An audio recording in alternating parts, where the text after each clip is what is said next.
É engraçado como, além de ficção científica, eu também sou muito fã de musicais, mas por algum motivo é difícil achar uma obra que case essas duas coisas tão bem quanto Rocky Horror Picture Show. Esse é aquele tipo de filme que no papel não devia funcionar, mas ele conseguiu se transformar em uma das obras cult mais aclamadas do cinema, mesmo que tenha demorado um pouquinho para isso acontecer. Rocky Horror Picture Show é a história do jovem e otimista casal Brad e Janet, que acabaram de sair do casamento dos seus amigos e, por impulso, acabaram se noivando. Eles ficam tão eufóricos de felicidade que decidem visitar o Dr. Everett Scott, o professor da aula de ciências na qual o casal se conheceu. Mas no caminho, além de enfrentar um temporal, eles têm o pneu do carro furado. Felizmente, há um castelo à vista onde eles podem pedir ajuda, mas chegando lá, o casal é recebido por um grupo de pessoas estranhas que está ali para participar de uma festa. O anfitrião é o Dr. Frankenfurter, um cientista louco prestes a revelar a sua nova invenção, uma criatura chamada Rocky, que servirá para satisfazer todas as suas necessidades, bem, físicas. Pode não parecer, mas essa é a versão da premissa que é mais fácil de compreender. O Frank, na verdade, é, em suas próprias palavras, Just a sweet transvestite from transsexual Transylvania.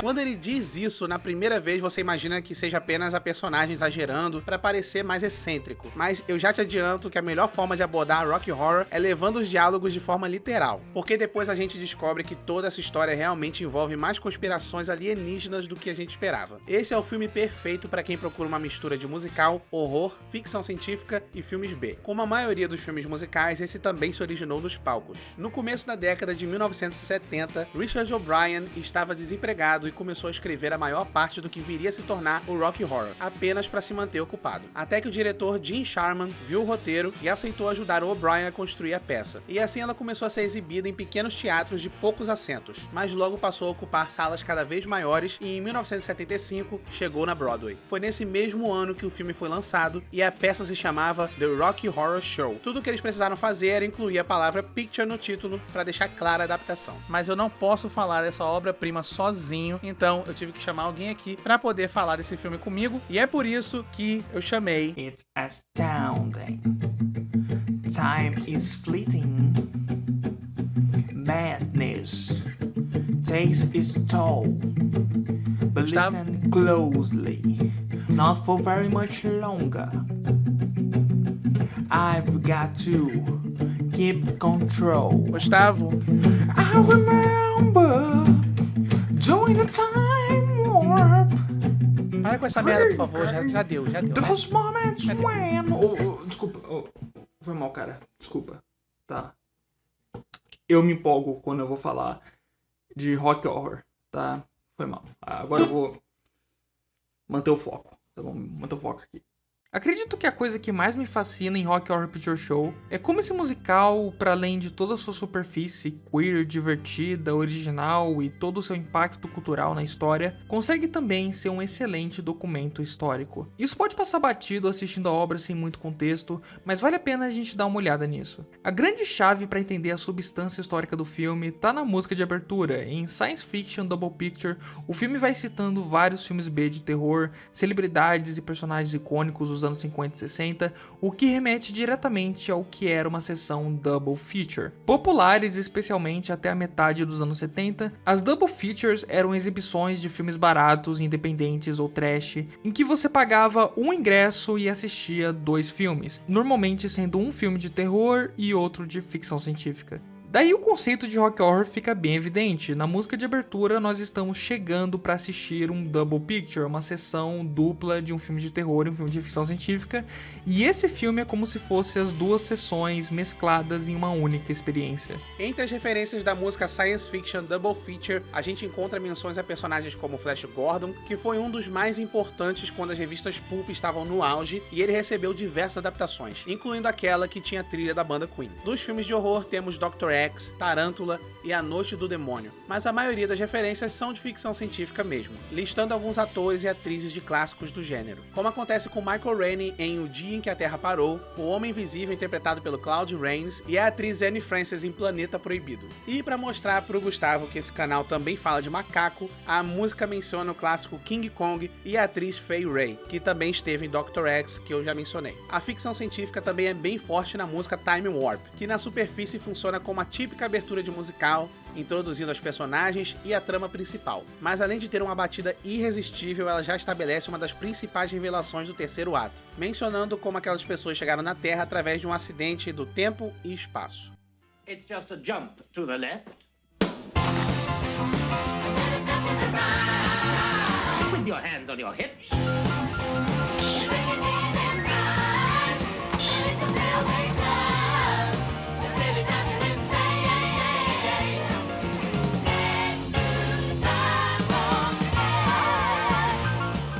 Mas para além dessa homenagem, o filme traz um confronto de gerações através da sua música. Enquanto o gênero de musicais tinha sido extremamente popular em Hollywood desde os anos 30, com filmes como Gold Diggers e Rua 42, até os anos 50, com Cantando na Chuva e Um Americano em Paris, era um gênero que estava em grande queda de popularidade dos anos 60 em diante. Dado o quão purista os compositores de musicais eram e a forte influência da música clássica no gênero, que rapidamente se tornou algo batido para a geração roqueira que estava se tornando cada vez mais o zeitgeist cultural dominante daquela década, e algo que só cresceria ainda mais nas décadas seguintes. Juntamente com O Fantasma do Paraíso, do Brian De Palma, lançado um ano antes de Rocky Horror, esses filmes foram pioneiros em agregar o rock and roll ao formato clássico de musicais, ignorando, claro, os filmes de celebridade dos anos 50 e 60 que foram mais pioneiros em videoclipes e álbuns visuais do que musicais propriamente dito, como os filmes dos Beatles e do Elvis. Rocky Horror, então, enquanto homenageava os filmes B de monstro e ficção científica dentre as décadas de 40 e 50, trazia para o gênero dos musicais toda a rebeldia, irreverência e estilo do rock, especialmente sendo reflexo da cena glam dos anos 70, de bandas e artistas como New York Dolls, David Bowie e T-Rex, que desafiavam os padrões da época com suas letras e performances mais explicitamente sexuais do que quase tudo que tinha sido feito na música até então, quase sempre usando de roupas e vestimentas andrógenas ou abertamente travestis, como Twisted Sister.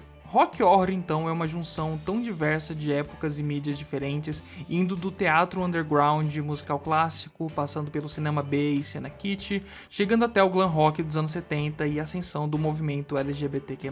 Mas para além do contraste cultural que o filme coloca em xeque na sua junção de gêneros e estilos musicais, ele também traz esse conflito para o âmbito filosófico. Não é apenas nas diferenças artísticas dos anos 50 contra os anos 70 que a obra cria sua análise histórica e cultural. Os seus personagens também refletem muito essa ruptura. Até porque um filme como esse não teria como dar certo sem um bom elenco. Muitos nomes da peça original fizeram a transição dos palcos para a tela de cinema, como a dupla Nell Campbell e a Patricia Quinn, que interpretavam a Columbia e a Magenta respectivamente. E o criador da peça, o Richard O'Brien, além de compor e cantar algumas músicas, ele também atuava como Corcunda Faz Tudo, Riff Raff. Mas é claro que grande parte do charme da peça vem do próprio Tim Curry, que reprisou o papel no filme, interpretando Frank-N-Furter. A atuação dele até hoje é uma aula de carisma, intimidação e como manter a atenção do espectador. Ele tá cheio de caras e bocas e é incapaz de ficar parado por mais de 2 segundos. O Tim Curry parece estar se divertindo no papel, dançando e rebolando em espartilho e salto alto, enquanto sorri e pisca pra câmera como uma quebra da quarta parede que acaba criando uma conexão entre o formato teatral e cinematográfico. I see you shiver with anticipation. E não dá pra deixar de falar da participação do Meat Loaf, ainda bem novinho no papel de Ed. Talvez vocês não conheçam ele, mas ele é um dos principais nomes do hard rock dos anos 70. O disco de estreia dele é absolutamente sensacional, fica a indicação pra vocês. E ele tem outras participações icônicas no cinema, como em Clube da Luta.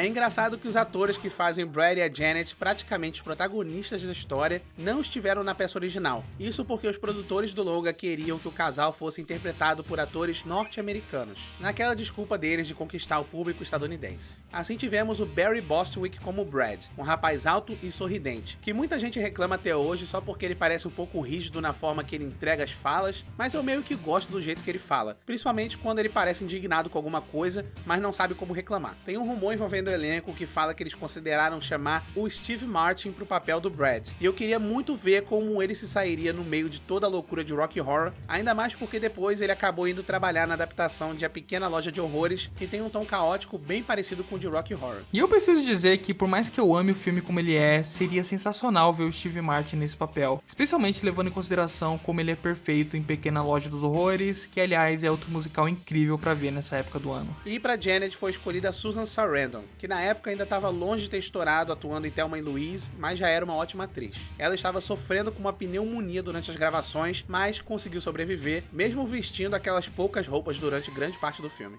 Voltando à minha discussão sobre as questões históricas de Rock Horror, a gente tem que perceber como os personagens da Janet e do Brad são uma clara representação do típico casal idealizado, plástico, romântico e conservador do cinema imaginário político-social dos Estados Unidos nos anos 50. Eles aqui começam o filme em toda aquela euforia jovem de recém-casados e prestes a construir uma família tradicional. E então acabam caindo nesse mundo de contracultura, rock e libertação dos anos 70. Primeiramente, eles se sentem afrontados por aquilo, ameaçados e ofendidos, mas gradualmente vão se entregando àqueles sentimentos. Isso fica bem claro na música Rose Tint My World, quando as personagens realmente começam a questionar se não deveriam ouvir as ideias do Frank.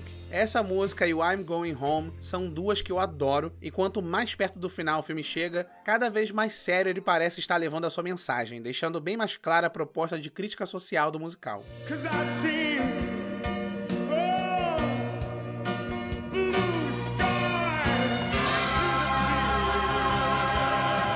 Um pastor evangélico ou patriarca de família pode ver nesse arco a representação de como o capeta encarnado na comunidade gaysista está invadindo nossos lares e destruindo as nossas famílias.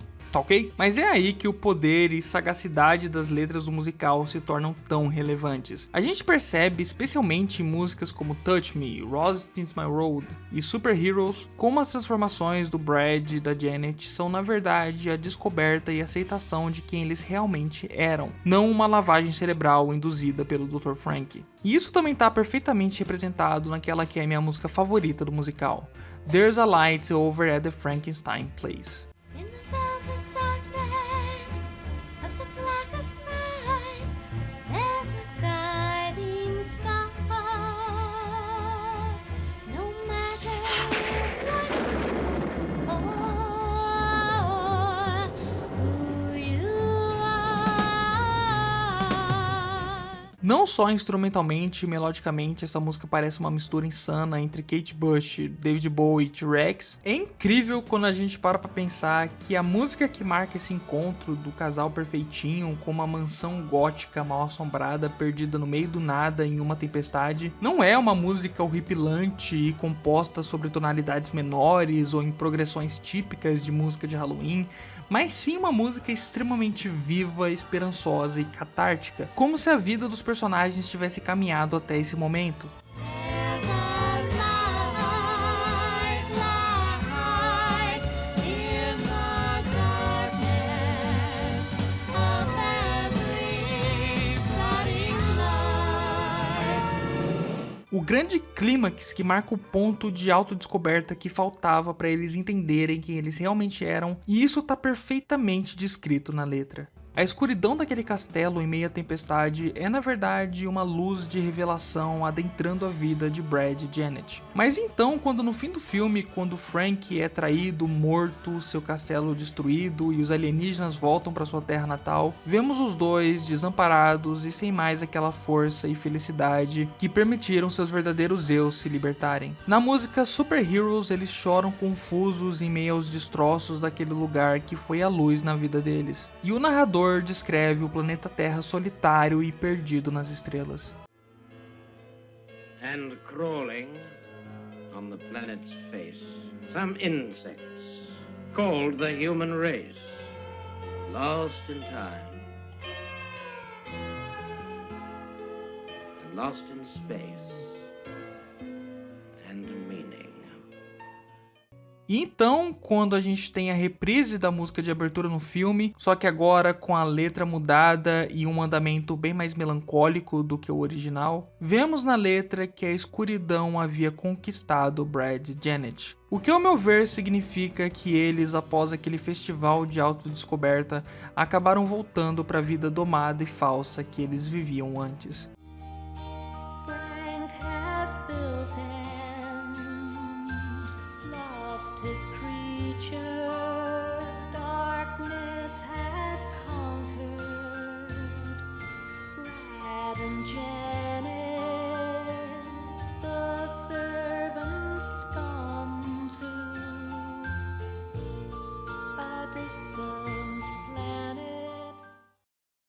Mas apesar do final trágico desse filme, na vida real a coisa foi bem mais feliz. Rocky Horror Picture Show tem sido por várias décadas um dos maiores exemplos de representatividade queer na cultura pop já feito, sendo exibido até os dias de hoje em sessões de meia-noite nas noites de Halloween dos Estados Unidos e em outros lugares do mundo, reunindo inúmeros fãs e pessoas que tiveram a vida impactada por essa obra-prima, se tornando um dos filmes há mais tempo de exibição da história. É realmente um dos melhores exemplos literais que a gente tem do que é um filme cult. Há de fato um culto ao redor dessa brilhante criação do Richard O'Brien e que deve perdurar por muitos anos no futuro. Pois para cada pessoa há uma luz por trás do castelo sombrio do Frankenstein e esse filme sempre estará lá para ajudar essas pessoas a encontrá-la.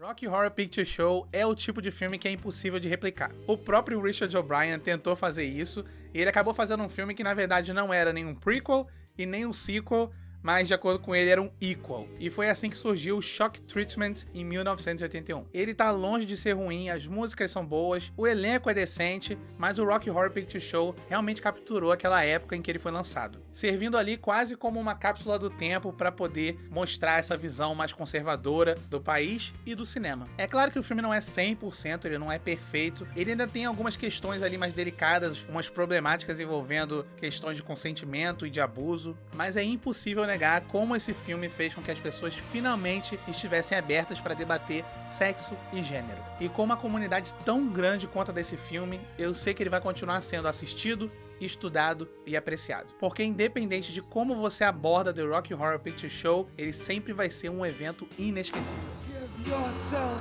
over to absolute pleasure.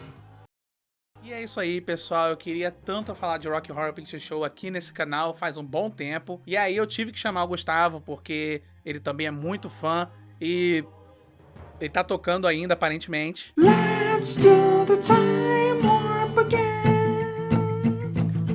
Let's do the time warp again. Ô, Gustavo, você tem algo pra dizer além de ficar cantando? Então é isso, galera. Espero que tenham gostado desse vídeo, dessa minha participação aqui no canal do Roberto. E não se esqueçam de ir lá dar uma olhada no meu canal Balcão Pop, que eu faço vídeos bem maneiros. Esse mês do horror no canal tá bem cheio de conteúdo lá. Também não se esqueçam de conferir a participação do Roberto lá no meu canal, no vídeo de Twin Peaks. É isso aí, galera. Até a próxima e eu vou ficar por aqui. Então é isso, acabou. Se você quiser ver mais sobre a gente falando de outra obra que a gente ama muito, é só você ir lá no canal do Gustavo, Balcão Pop, e fazer um double feature, porque lá a gente fala de Twin Peaks. Não sonhe, seja. Até mais.